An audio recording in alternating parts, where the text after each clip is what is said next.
A Wilson County farmer is defending his decision to set this fire in his fields along I-795 yesterday. Witnesses say the smoke from this fire is what led to this, a 24-car pileup on the interstate that injured at least a dozen people. WRL's Keenan Willard shows us how some drivers are sharing safety concerns about burning crops so close to the highway.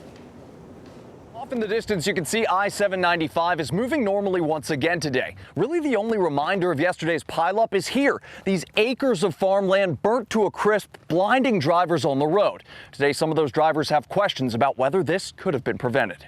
This was the scene on I-795 at the Wilson and Wayne County line. 24 cars and a tanker truck piled up in a crash. State troopers say at least 12 people suffered minor injuries. And I could even see like the front of my hood at that point. Art Garcia says the pileup happened right behind him. He says from far off, he could see a cloud of smoke drifting over the interstate. As he got closer, he saw the smoke was coming from burning fields next to the road, and he had to avoid cars that were braking inside the cloud. I've driven through smog and fog back in the West Coast, but something like that where you couldn't see not even the front of your hood was really bad. In the wake of the wreck, state troopers told WRL the Forest Service would be investigating the fire and if it was a controlled burn. Garcia says he didn't see any warning signs posted on the road, and he has concerns about whether the burn was handled safely. And I've seen them do it around Wilson, but never that close to the highway, you know.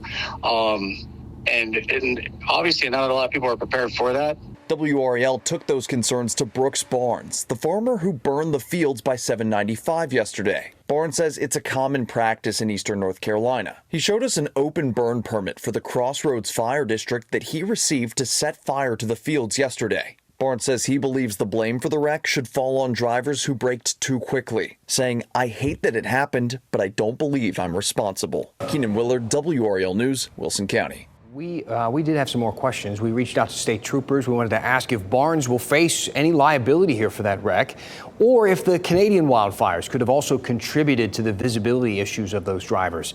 SHP says they have no additional information for us at this